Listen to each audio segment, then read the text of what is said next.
Hello, everyone, and welcome to our webinar. I'm Joe Guido, CEO of Videra Surgical, and I'm very appreciative of our two panelists tonight, Dr. Sunny Mitchell and Dr. Henry Lee.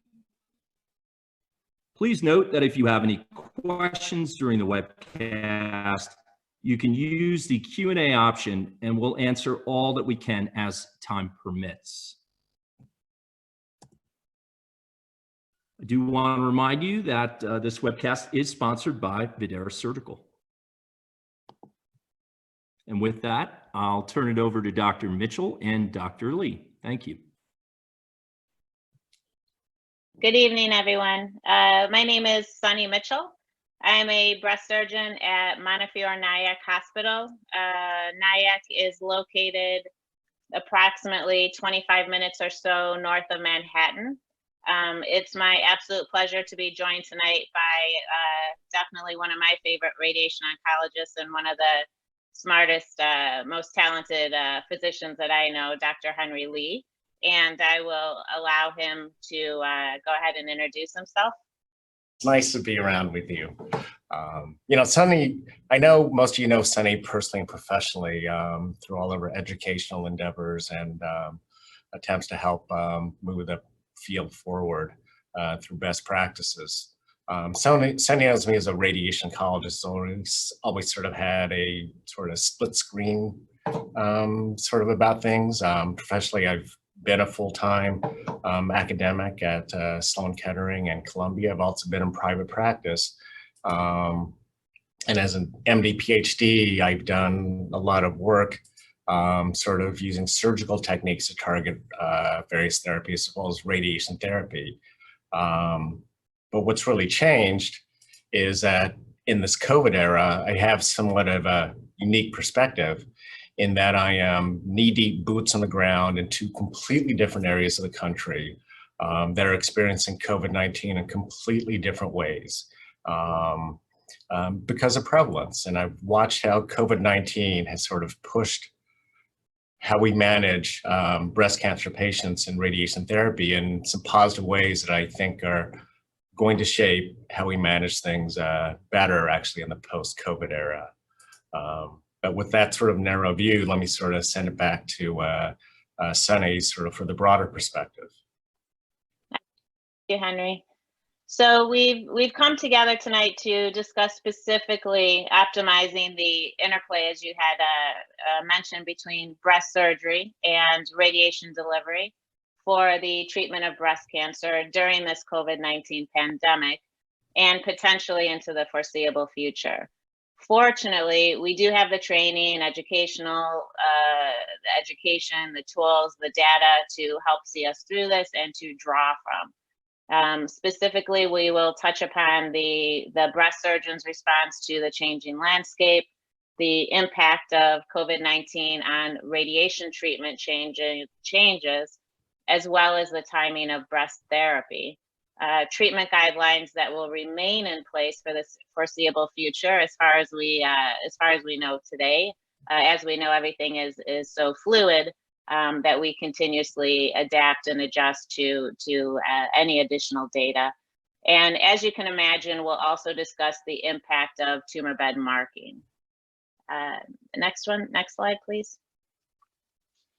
So we consistently apply a patient-centric, data-driven, protocol-based regimen within the a completely multidisciplinary accord in the treatment of breast cancer. Now with the introduction of COVID into the mix, that we have a bit of a complex interplay, a bit of which I had tried to demonstrate on this slide. Resources that we've typically had the luxury to take for granted may or may not be available, how and when we've traditionally used them. For example, our ORs. My OR, like many of ours at the moment, is currently not available to the majority of breast cancer cases and the majority of elective cases as well. And we can get into more of that later. So the changing landscape necessitates adaptability and application of even more efficiency of motion, efficiency of time, efficiency of resource utilization, as we all really strive to provide evidence-based care safely and efficiently. So recognizing this unique moment in time where the majority of our ORs are, either, well, for the most part, I think are not available. Some of them are available, have been available throughout, and some of our colleagues have actually, depending upon where they're located, their ORs are already back up and running. Let's just take a couple of minutes to address the basic considerations that we all consider while preparing for the, returning to somewhat of a standard schedule within the OR. So, at the center is always the patient. We're always completely patient-centric. Now we not only take into account the characteristics of each individual patient, the tumor characteristics, whether it be hormone status, HER2 status, any genomic profiling that we may have, the COVID status of the patient. Are they positive? Are they negative? Are they unknown? Do we know their antibody status? With all of those above, what is the exact meaning, especially when it comes to antibodies? When do we do testing? Who do we do testing on? The nice thing is the American College of Surgeons and the American Society of Breast Surgeons and a number of societies, including the CMS, have really been great at putting forth guidelines, which have helped all of us facilitate organization as we go along. It's an interesting time, as well, as Henry was saying, that there's quite a diversity between a local, so what's happening at your hospital, in your neighborhood, in your state, or in your part of the state versus 30 miles away, 100 miles away, in another state or across the country. And then, is your hospital in its first acute phase? Is it in a portion of a recovery phase? How long are you predicting, or predicting that either of those phases will last? How do any of the predictive models that we have access to come into play? And we're continuing to get more and more of those, which is lovely information. The disease-specific treatment options. So are you in a situation, because of any of those aforementioned rationale, to proceed with standard surgical care, standard breast surgery, or performing surgery initially for a ER/PR positive, HER2 negative, whatever the case may be, tumor? Or are you in the position where you need to delay surgery by hopefully, presumably, a relatively short interval, and institute something like endocrine therapy or neoadjuvant, or possibly even radiation? So the order of the mix, lovely that we have a lot of data that supports the fact that we have options within the realm of breast cancer treatment, which is great. Communication, I found, we all know this, it's inherent in who we are in our training, not only with our patients. So all of the patients that I have that have been initiated on endocrine therapy while they're waiting for their time to go into the operating room, I touch base with them whenever they need to, whenever they have any question or concern, but I routinely have them on my schedule for a telemedicine visit every 2 to 3 weeks. I try to figure out what that nice balance is to maintain a nice level of communication, but also not overwhelm them.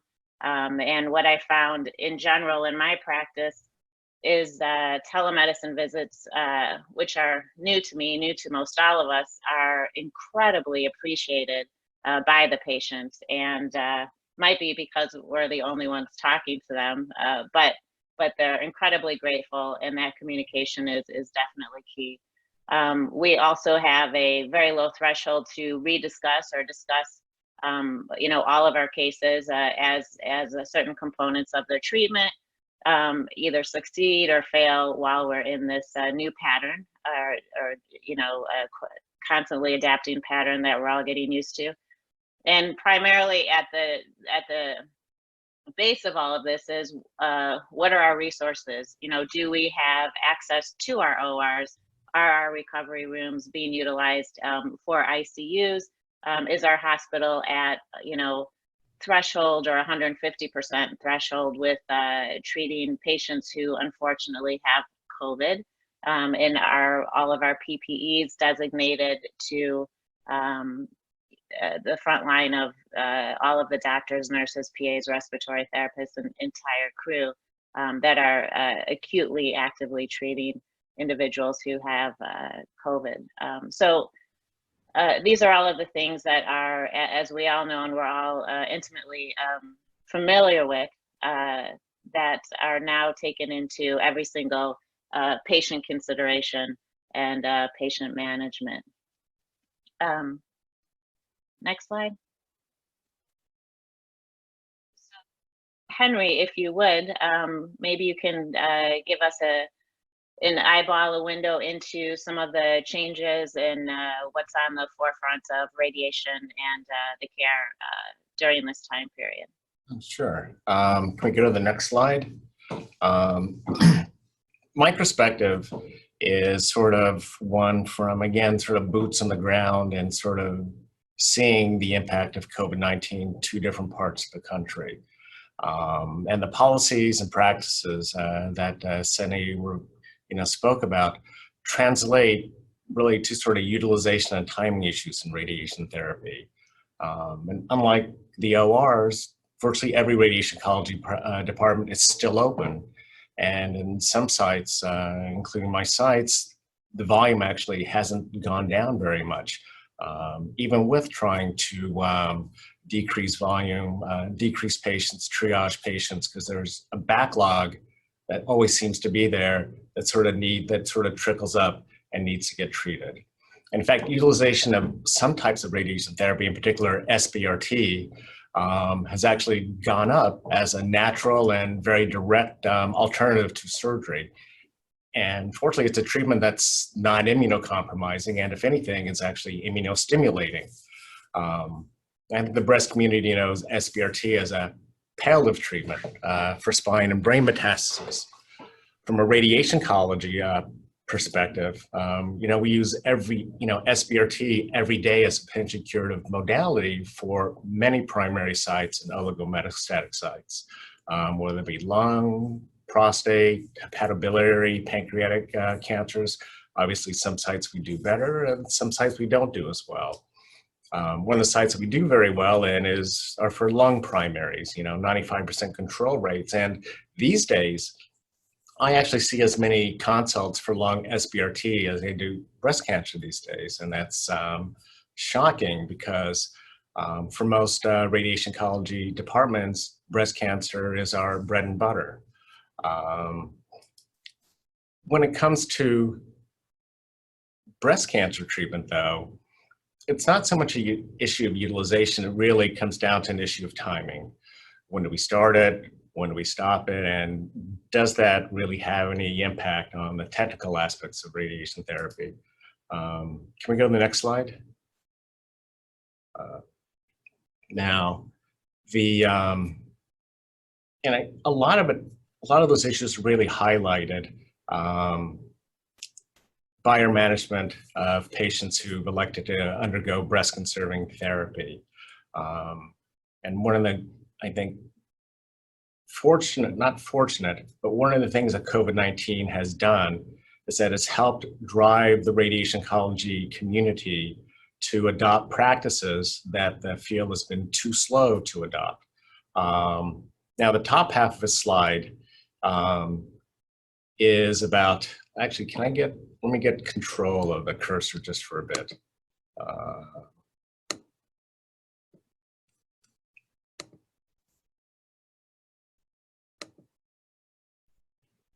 All right. Sunny, can you see a mouse? It's, I think you have it. Okay. So the top half shows basically a timeline for how we've actually adopted faster forms of whole breast radiation therapy, hypofractionated whole breast radiation therapy, whereas the bottom actually focuses on partial breast techniques. And the interesting about partial breast techniques is that it's basically always been hypofractionated, accelerated. So we always call it APBI. And it's always been 1 or 2 weeks long. Virtually every department in the country has a capability of delivering APBI in a week or two, whether it be from a LINAC using external beam radiation therapy, or the departments that have ability to do it with brachytherapy. But it's a treatment strategy that isn't very widely used throughout the United States. But with the arrival of COVID-19, now international guidelines, including one that came out at the end of last week from a consortium of centers in Europe, South America, India, and Israel, again, emphasize the importance of getting patients who need to be treated on and off their radiation therapy course, and actually to do it in a week. And that's why APBI is such a natural consideration. But they also, again, outside the United States, doing whole breast radiation therapy in just a week has gained a lot of traction. And again, with the recent publication of a study that you're all going to hear about a lot more in your tumor boards fast forward, it's going to be adopted more widely. When it comes to when it comes to speeding up radiation therapy for whole breast radiation therapy after breast conserving therapy, unfortunately, the field has been much slower to adopt hypofractionated radiation therapy. In the decades since we started breast conserving therapy, it was only in 2011 that ASTRO endorsed hypofractionation as an appropriate therapy. And even by the time we get to 2018 and ASTRO makes hypofractionated radiation therapy the standard of care, really less than 50% of eligible patients for hypofractionation in the US were getting it. But with the advent of COVID-19 and the publication last month of the guideline that, the US guideline that Sunny alluded to, the US Pandemic Breast Cancer Consortium, what they do is really reinforce the recommendations of our radiation oncology society that virtually everybody who's getting breast conserving therapy should be getting hypofractionated radiation therapy, and even post-mastectomy patients should be getting post-mastectomy radiation therapy. One of the interesting things, though, is that the technique of radiation therapy that we use for conventionally fractionated radiation therapy, or if we speed it up to 4 weeks or 3 weeks, that technique of treating the whole breast is essentially the same. There's only minor changes. So the move from conventionally fractionated to more rapid forms of radiation therapy isn't a technical issue. It's basically the same radiation therapy. What's actually potentially different, though, is the boost. And again, timing potentially has an impact here. With boost therapies, look, there are still a lot of practices in the United States that boost every single patient who's had a lumpectomy or breast conserving therapy. But the national guidelines, again, the consortium as well as ASTRO, emphasize now even more than ever that really boosts should be done selectively, that we should be boosting the patients who are at the very, very highest risk of local recurrence. And those patients are the young ones that we know, again, under 40 years old. They're the ones who have positive margins.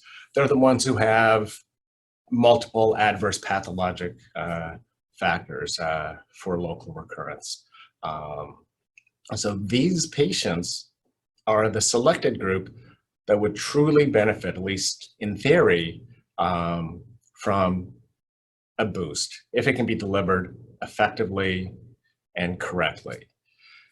The problem, though, comes with the delay that COVID-19 that's causing for these patients to get their radiation therapy started.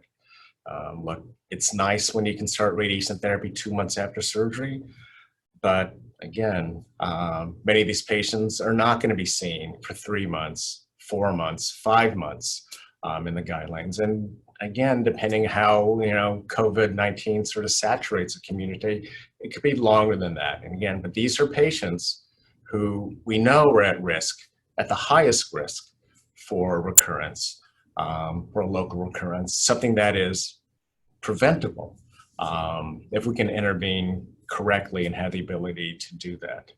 Can I go to the next slide?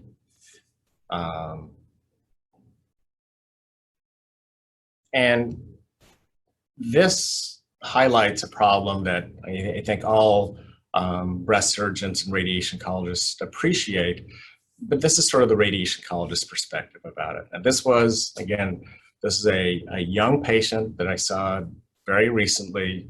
I think perfectly appropriate age-wise for a boost. Goes to the operating room, has her lumpectomy. Again, just before sort of COVID sort of comes to the U.S. Or spreads throughout the New York area, and unfortunately, at the time of surgery, there were some adverse pathologic features that sort of caught everybody's eyes, including some micrometastatic axillary disease. So that's why a PET was done. I didn't order it, but it very nicely shows the seroma cavity, hematoma cavity. This is 2 days post-op, okay? Jump to 2 months later, when she's in my office, we're talking about radiation therapy, and we made the decision to go ahead and move forward with radiation therapy at that time because she had multiple indications for radiation therapy and to get boosted. And in this part of the country, COVID-19 really hadn't taken off yet. And the thought process was being, look, if we delay treatment for a month, which is a common practice to do, or maybe even 2 months, she would come due to start radiation therapy basically when COVID-19 was saturating the community in which she lived. So I wanted to get the radiation therapy started early so that hopefully I could be able to see the boost cavity. But when she came to simulation, again, credit to her surgeon, look, I couldn't, identify where as a radiation oncologist, I couldn't identify where the boost cavity was. And again, just as a radiation oncologist, if I didn't know what side she got operated on, I mean, I could be convinced that maybe that was where the lumpectomy was done. But I couldn't delineate, I couldn't identify the boost cavity very well. Again, in a patient who is going to benefit from boost. My breast imaging colleague couldn't be certain in terms of the extent of the resection, and my breast surgical oncologist, also again, wasn't able to identify exactly where this area needed to be boosted. And then I remembered she had a PET CT. So the PET CT, bailed us out here. But that's like once every 5-year type of thing. And so she's gone on to treatment and she's actually finished by now.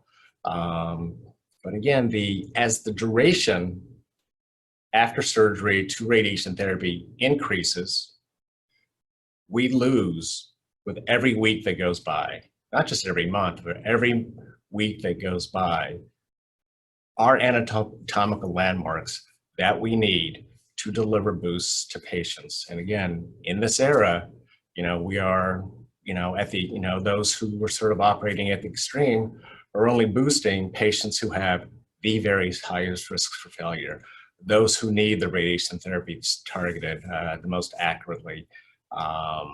And are going to benefit the most from the treatment.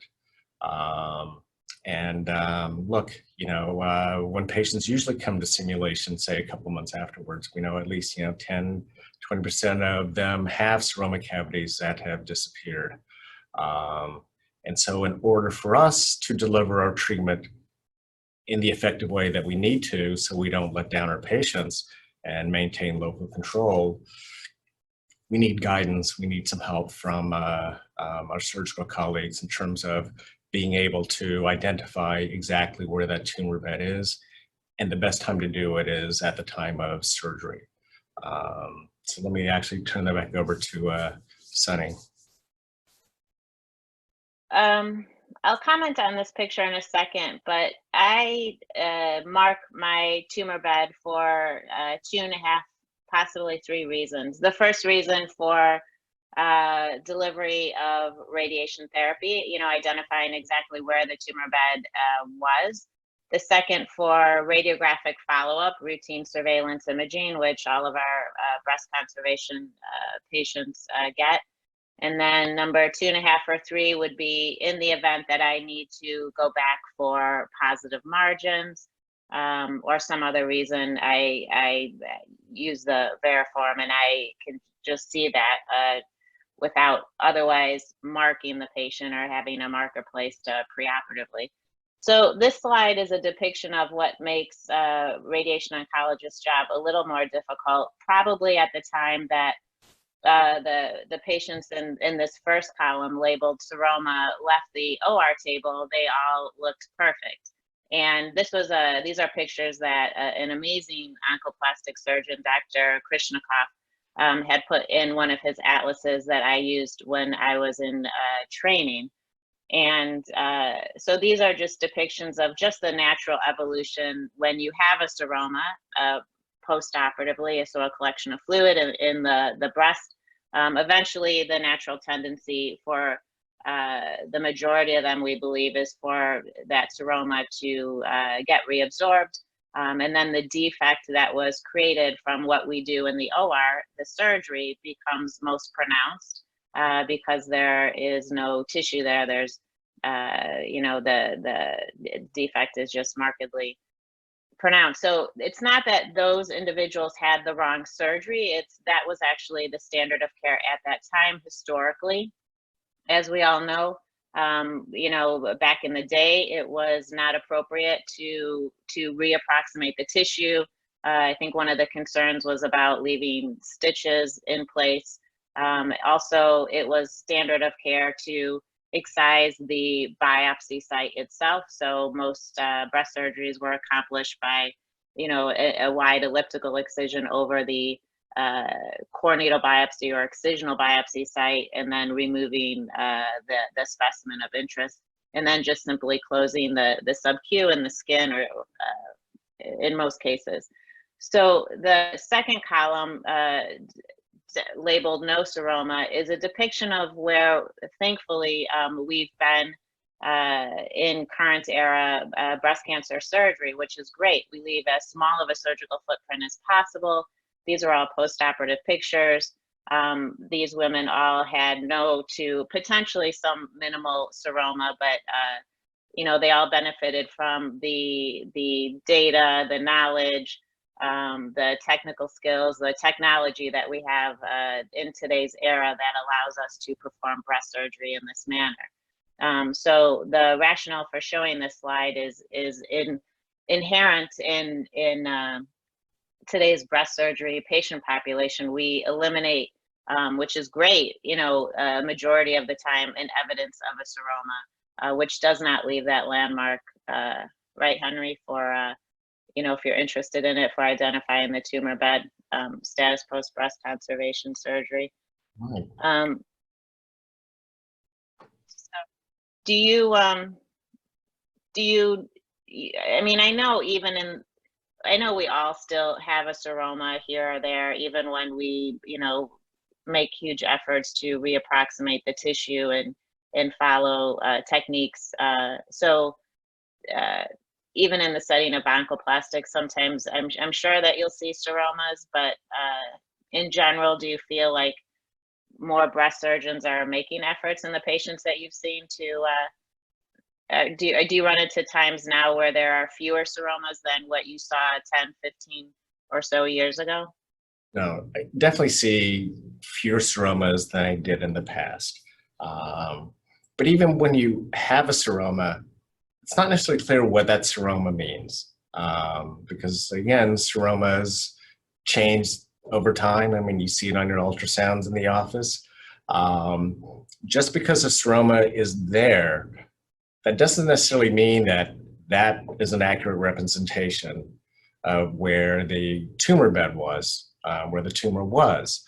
As radiation oncologists, we assume it is because we don't have any other way of sort of targeting our boosts, again, for these high-risk patients. And I think seromas often give radiation oncologists sort of a false sense of security that they're doing the right thing and sending radiation therapy to the right region when we may not be. And again, but clearly fewer and fewer seromas as time goes on for us to see.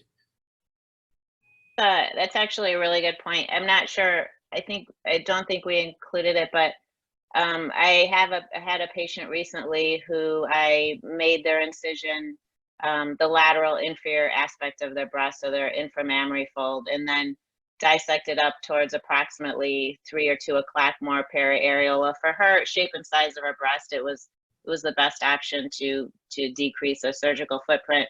And she actually did have a seroma when it came time to planning for radiation. So my radiation oncologist showed me her imaging, and my entire surgical dissection field was a seroma. Oddly enough, the tumor bed that was, off to the side on a more medial wall, that had maintained its closure. So if in that instance they had gone after the seroma, as you were pointing out, it would have really just represented the surgical site and not the tumor bed itself. Can you go ahead and advance the next slide? So one of the main tenets, of course, as we kind of just got into, of oncoplastics, or even quite frankly, just simple, straightforward lumpectomies, is tissue reapproximation. The rationale is providing optimal oncologic surgery and eliminating any defect. So I just threw this schemata up to demonstrate, regardless of, there's so many ways to do oncoplastic surgery and so many procedures, which we as surgeons really benefit from, but truly our patients benefit from, because we have just so many more, the skill set is just so much larger in breast surgery than what we used to have. So what I typically do is, prior to mobilization, and this is a really good depiction. If you look at the bottom, if you're looking at the screen, the bottom corner is a picture of reapproximating the surrounding breast parenchyma. If you look just to the right, that's the lumpectomy specimen. I don't know if you can see my arrow, but the lumpectomy specimen in this center bottom picture, has been excised already, so there's a gap. So what I do in between these two pictures is I mark the actual tumor bed, not the entire surgical site, not my entire field of mobilization or dissection, but exactly where the tumor was. I typically use radioactive seeds these days, so it allows us to know where ideally where the core needle biopsy site was, where the tumor site is. Typically, what I do in this instance is a bit of a spiral formation, and I think we have a short clip of that in a second. But what I do, like, let's say I'm doing a superior pedicle mastopexy or something like that, some type of a resection where larger volume has been excised, or even a Benelli mastopexy sometimes. What I'll do, instead of a spiral, a configuration that just grabs each of the walls as I mark the tumor bed, is I may lay it out in a square formation on each wall prior to reapproximating them. And then you have clearly delineated the anterior, the posterior, the inferior, superior, medial, and lateral borders once that tissue is brought together again. I think we might have a quick vignette. Can I see the next slide, Alex? Okay, so this is a schema depicting removing the tumor, and This is what the variform looks like. What I do is I tie a knot in the end of it. It's just more efficient, just going back to that efficiency of motion. And then this is just a simple lumpectomy cavity. It can be located anywhere in the breast, and you just lay it out. It's just like it's suturing, essentially, only to the actual location or planes that the tumor specimen existed in. So, you know, you would not use this to close a cavity. And then I typically just use 3/0 Vicryl to reapproximate on multiple levels, basically regardless of where the specimen was. This is what it looks like on a phantom and on a CT for CT planning. And then this is a typical configuration. I don't know, Henry, if you can describe what we're looking at, but it looks like XRT planning from breast surgery for the delivery of radiation. So the image on the lower right side is a digital reconstruction of a radiation oncology treatment planning CT. And one of the nice things is that the variform, which is again visible on CT very easily and with no artifact, we can use our computers to actually follow that contour as if it represented not just 2 or 3 points like clips or 4 points, but an infinite number of points along the tumor bed, so that the radiation oncologist understands in a completely unambiguous and a completely reliable way the dimensions, the extent, the shape of that, of where we need to boost the radiation therapy. There's no interpretation because it's all there. And the judgment call is not from the radiation oncologist. The knowledge actually comes from the surgeon who, again, at the time of the lumpectomy, is in real time pointing to us where we need to boost. And that's actually, yeah, go ahead, sorry. No, okay. I was just going to, it just made me think of Henry had come into one of my ORs at one point in time to get an idea as to what oncoplastics does, you know, what's happening under the skin. And I naively at that time thought, you know, this is fantastic. He'll be able to find exactly where my tumor beds are from here on out, you know, by looking at pre-op imaging, looking at the radiation planning CT, and then having been in my OR once, which is pretty laughable because as we know, oncoplastics is a variety of procedures. So I'm really sorry about that. But I did really appreciate the effort, and I thought at that time that was a little more helpful than it probably was. If we can look at the next slide. So this is a patient of mine who on her left breast, we had a DCIS. I think we thought at the time it was approximately 4 centimeters. Her pre-op MRI gave us an idea that possibly it was a little bit larger. So the surgery that I ended up doing on her was excising the entire inner quadrant of her left breast from approximately 7 o'clock to 9:30, almost 10 o'clock. In this instance, the thought process that I had critiquing the surgery while I was doing it was I probably should have gone ahead and done it a full circumareolar incision and re-centralized her nipple areolar complex towards the lateral aspect of her breast just a little bit. For some reason, I thought in her specific instance that this would work out, and it did actually work out. This is a picture of her relatively soon post-op, and her breast does look better now, and the nipple areolar complex is centralized just fine. But I'm really, really thankful. I'm really thankful all the time for the training that I've had and the education that I've gotten from all of our fantastic colleagues in this field, because the amount of resources and skills and techniques that we're all able to throw into our practice and really assure that our patients, you know, get the best of what we can possibly do for them is great.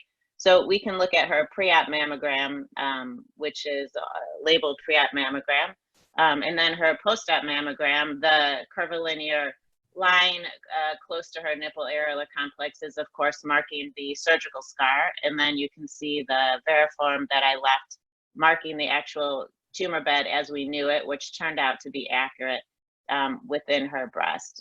This was a patient who had no seroma postoperatively, which is great. And we can see her radiation planning standard, right, Henry? Yeah. Right. And, you know, what you're saying actually brings up sort of an interesting point in terms of, you know, there's really like, you know, previously there's been no sort of gold standard in terms of what is, you know, how to identify the tumor bed postoperatively. Okay, you know, we used to think seroma, again, was the gold standard. But again, if we talk about it, it's not. You know, clips certainly aren't. You know, clips we know migrate. I mean, they migrate, like, you know, when you're doing your surgery and you drop a clip for me. I mean, how many times do you see it fall off or move?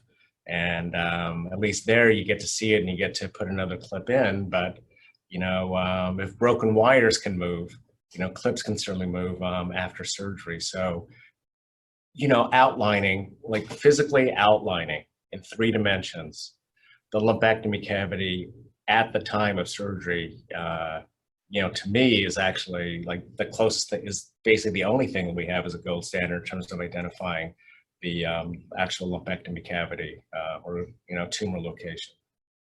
You know, it's interesting because I've been asked periodically, you know, why don't breast surgeons routinely mark the tumor bed?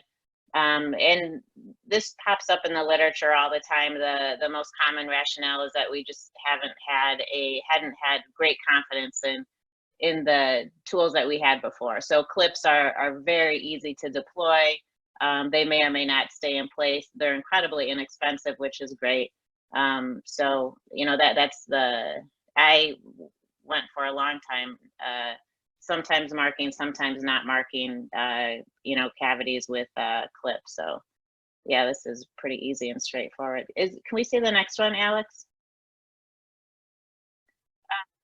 This we included as well because, you know, even in the best of hands, there's still I'm not saying best of hands because this is not my patient, but the person whose patient it is fantastic surgeon. So we all get seromas. They happen. It's inevitable. We just try to decrease them as much as possible. But we included these images because I think we have a pre-op and then a post-op mammogram as well. You can clearly delineate the tumor bed, where the tumor bed is, because it's marked. And then on her, this CT and XRT planning CT does demonstrate well, actually, Henry, I'll let you talk about it, but does demonstrate a seroma, and then is able to be delineated by the tumor bed, is able to be well demarcated. Right. And so, you know, had the patient come to a typical, you know, radiation oncology, had come to radiation oncology basically anywhere, most radiation oncologists would have outlined the entire seroma cavity, even if there were just a handful of clips sort of outlining where the tumor bed might be, again, just because of the limitations we know about clips. And that, you know, perhaps, you know, a clip, you know, maybe it should have been at the bottom of that third panel and just went away. So it, you know, we treat bigger areas than we need to because of seromas. And we often, and I think we probably often miss the areas that we need to treat because of our reliance on seromas to guide the radiation therapy, because we just don't have anything else that's, you know, to sort of guide the treatment. The next slide. So here we can just see again the absence of artifact in the breast MRI of a patient that has a tumor marker, the variform marker in it. on ultrasound. And then there's another picture, whoever has the arrow, thank you. That's the first image when you're looking at it on the left, that shows the CT with the seroma and how clearly that variform stands out, which is nice. Next picture. Can we go back again to that just for a minute? Let me just take it. I'm going to take control of the cursor just for a moment. So again, in this plane, again, you can, again, typical radiation oncologists would have treated, like in a typical situation, we would have treated that entire seroma cavity and given a lot of the breast unnecessary doses of radiation therapy and potentially undo the TLC and expertise that you've used to try to achieve an optimal cosmetic result, when in fact, all we needed to do was treat this area right here. Anyway, go ahead. I'm going to release control of the remote and give it back to the moderator. Now, this slide is titled "Treatment Guidelines Likely to Remain in Place." The reality is you know, other than probably changes in delivery of radiation therapy and some other components, we really don't know. Is this such a time period of constant flux and adaptation and, you know, striving to achieve the best thing for every patient in a timely manner. One thing I think I had commented on before, but you know, optimizing patient visits is what the American College of Surgeons clearly advocates for and predicts that, you know, telemedicine visits are going to be here for a while, not leaving anytime soon. And when I first started doing them, prior to doing them, I wasn't sure how successful it would be. Patients really are incredibly thankful and grateful, and talking to my other colleagues in other fields, they feel the same way, and it's quite efficient, it's quite effective. And then right now, depending upon all the other caveats that we had touched upon earlier with you know, what's happening in your area, whether or not to bring a patient into the office is, you know, for me, where I'm at right now, a constant question. So I judge every single individual, you know, on an individual basis, and that will change. You know, hopefully sometime soon there might be a little more freedom in that. But along those lines, also, you know, the whole concept of, you know, getting your breast center ready to start screening and all of these things when it can. The whole thought process for many of you that are going through the same exact thing and getting your breast centers back up and running as well, you're very familiar with. Also surgical options and patient selection. So the actual surgery, the actual breast surgery that we do, I don't see that changing. The caveat to that is we are encouraged currently, which makes sense if someone is a breast conservation candidate, but they would really prefer a mastectomy.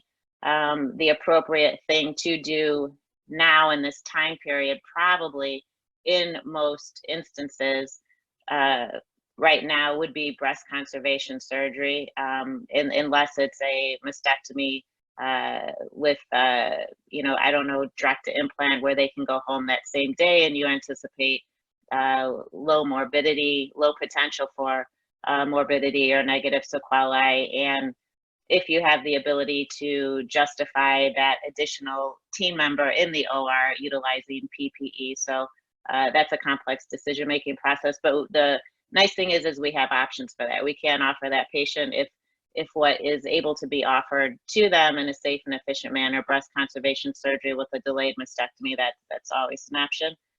Clearly, probably, you know, autologous flaps, especially those that take a long time, or probably any of them, for the most part right now, will have to be considered in a delayed fashion.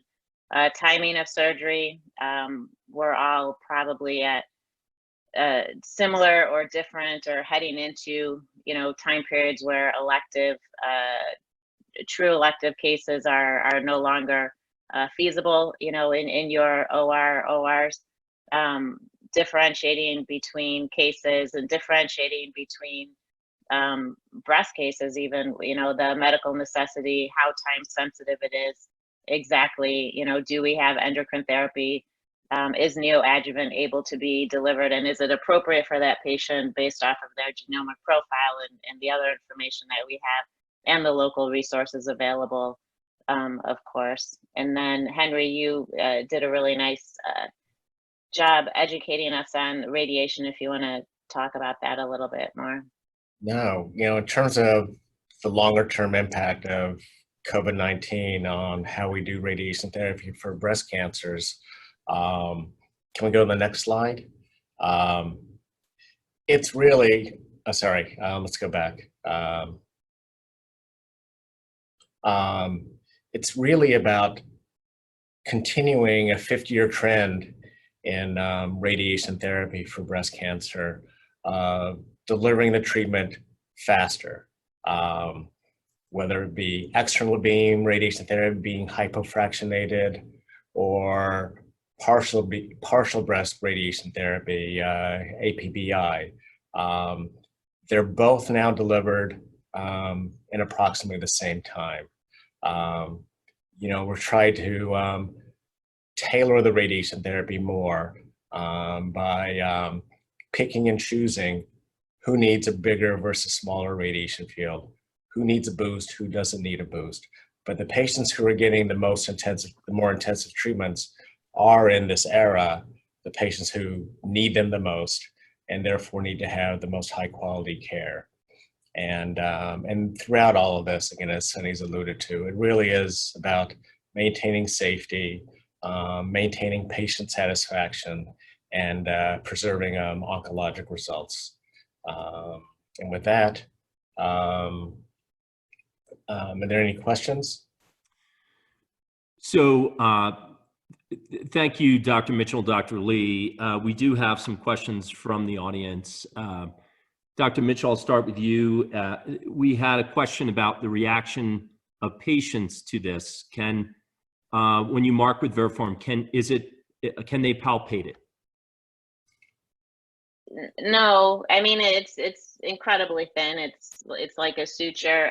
So I try to, as we all do, educate our patients as much as possible as to what I'm going to do. So when I use oncoplastics, which is 99% of the time, I tell them that, and I think that helps them understand that, you know, all the best efforts, all of our knowledge is going into helping them have optimal, you know, breast surgery outcomes. I tell them what kind of tracer I'm going to use. Is it technetium alone, you know, that I may use a blue dye if the technetium doesn't pick up, or whatever the case is. And I tell them that I'll be placing the Veriform at the tumor bed to delineate the tumor bed so that radiation oncology is able to utilize that as a target if need be for the radiation, and to know exactly where the tumor bed is, and that will then show up on their subsequent, you know, mammograms, or if they have a CT for anything, so that they're aware that it's there in the event that they are, you know, in Florida getting their mammogram in the off season and coming back, and if their radiologist has a question as to what it is or doesn't give me a call, and if they happen to mention it to the patient knows exactly what that is. Terrific. Sunny, can I actually ask you a question? And it sort of goes back to my visit in the OR, you know, seeing you do, actually, for the first time, me observing an oncoplastic procedure. If you had delineated that tumor bed with Veriform, would have that led you to do the surgery any differently? Would you have had to adapt anything you do to putting the Veriform in or anything like that? That's a really good question. I'm always open to adapting and perfecting any surgery I do, but when it comes to the Veriform, I adapt that placement to the surgery that I've done. So You know, I think one of the surgery that you saw, one was what's called the superior pedicle mastopexy. So it's a larger section, a larger gap of tissue that's out. You know, so for that kind of a case, I would, that there's no, you know, anterior and posterior wall to mark. So in that case, I would just do a square, literally, along the, you know, medial and lateral walls. So you have anterior, posterior, you know, all four aspects prior to it closing. So I don't adapt my surgery to it at all. I adapt placement based off of what the surgery was. Sometimes if it's you know, a rather extensive mobilization, and you know, I've delineated exactly where the tumor is prior to taking it out. If I know that once I remove that tumor specimen, my field under the skin is just really going to open up, and I really want to know, you know, confirm that I mark exactly the tumor bed, I'll actually start. So I'll put the first stitch or two in with a marker, so that I have 100% security that that's exactly where I was. So the Variform's basically adapting, you're making Variform basically adapt to what you're doing in those circumstances rather than, yeah. Okay. Thank you. Dr. Mitchell, another question came up. Are you seeing both new patients and follow-up with telemedicine? And what are you doing about the clinical breast exam portion of the visit? Yeah, that's one of the components that I struggled with prior to adapting telemedicine. I realized pretty quickly on where I'm located that the safety and feasibility, the practicality of having patients leave their homes, do whatever they did on the way to the office, come into the office, regardless of how safe and clean and all PPE'd up I was, and you know, minimal staff contact, and the patient all protected with a mask, that it's an unnecessary risk. So per the American College of Surgeons guidelines and other societal guidelines, we really evaluate each and every patient. I am seeing new patients. I have been seeing new patients throughout, majoritively through telemedicine. And even a new breast cancer diagnosis, what I will do is, if I don't physically see them in my office with a new diagnosis, if I know that later that day they will go into med-onc, because I know that our game plan for them will be to initiate endocrine therapy, for example, then I will have the medical oncologist do the exam. So they are seen by somebody. We just really make an effort to take every single patient on a case-by-case basis. So yes, I have seen patients in my office since we have really been in this bit of a lockdown state, but I have tried as much as possible to have the patients have their exposure outside of their home limited, and while at the same time delivering care. I did a lumpectomy for a woman who was getting discharged on day 4 or 5 from a Whipple. So I did her breast surgery as she was leaving the door because it was the right thing to do for her. We had the resources to do it, and the timing was good. So her post-op, for example, I knew that the general surgeon who did the Whipple would be seeing her on a relatively routine basis for a little while to check drains, et cetera, et cetera. I know he's a phenomenal surgeon, so I had him check the breast at her post-op visit. And so I would make decisions like that. Thank you. We have time probably for just 2 more questions. This one is for Dr. Lee. Why do you think the adoption of APBI, especially external, has not been adopted as much across the US? Yeah, I mean, it is curious. Again, every radiation oncology department in the country can probably do the external beam version of APBI. There's been 2 guidelines from our society endorsing it as an appropriate therapy. It does take an exceptional amount of technical expertise and coordination between the breast surgical team and the radiation oncology team, potentially one barrier. I think the level of comfort of radiation oncologists in terms of their familiarity of the data and interpretation of the data is a barrier. And I think that also in many parts of the country, there's not been much of a demand for APBI.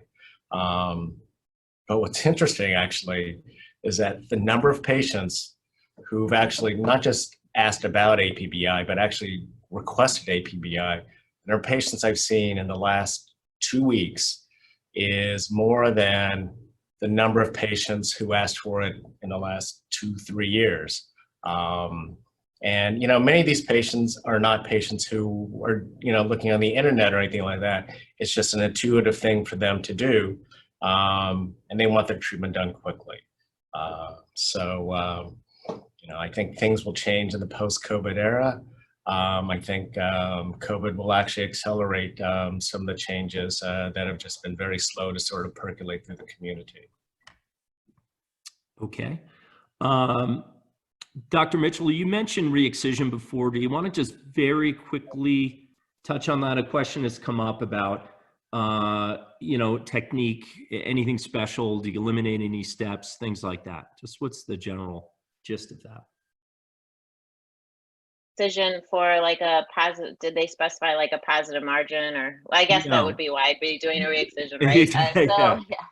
So what comes to mind is I had a patient who had a DCIS. I did a lumpectomy, placed a variform, positive margins, brought her back, margin re-excision. So in bringing her back, I was able to do a margin re-excision without localizing the tumor bed.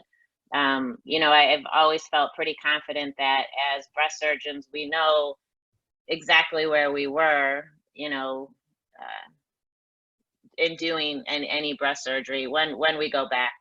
That being said, when you go back and there's no seroma, and there's really no definitive area that would let you know exactly where the tumor bed site was, the appropriate thing to do is to locate. So to put a radioactive seed in, or guide wire, or whatever the mechanism is that you're using. So for this patient, and any patient like her, what I would do is I just, you know, reopened up the incision and dissected in the direction of where I previously was. And then I came across a little hint of blue, which is the variform. So that told me that that's exactly where I wanted to be. I was the person that placed the variform, so I knew, you know, if it was, you know, 4 centimeters or so long, or whatever the case may be.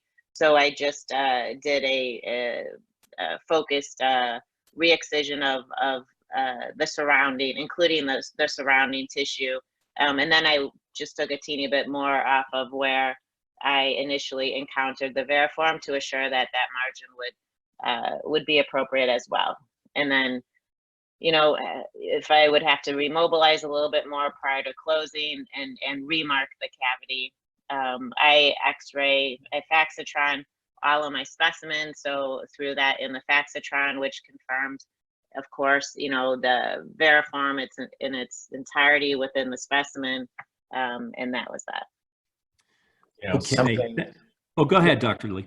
No, actually, you know, the whole concept of sort of unfortunate or sort of adverse pathologic findings, you know, also actually is applicable to APBI actually from the brachytherapy application.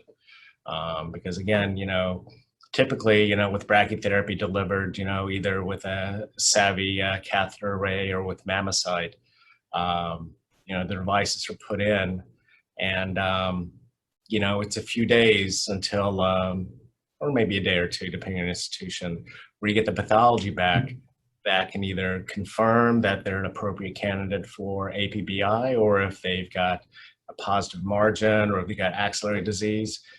These are the patients that are going to have their delivery device pulled, and go get their chemotherapy, and then months later get their radiation therapy. And again, that long delay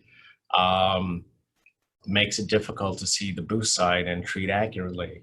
And there are some practices that will routinely, because of that, there are some practices that will actually routinely put in Veriform at the time of the lumpectomy, just before insertion of the APBI device, because it is, again, deformable. It's not going to damage the device. And because, again, we all know that, sometimes, pathology reports don't show us what they want to show. And for those patients that have the Veriform in place, they're covered. We can still do the radiation therapy effectively in external beam techniques. Terrific. Well, unfortunately, we're out of time. I want to again thank Dr. Mitchell and Dr. Lee for generously sitting down and spending their time with us today. It's been a great discussion, and hopefully we've all learned something today. I believe we have. So thank you all for attending this webinar, and stay healthy.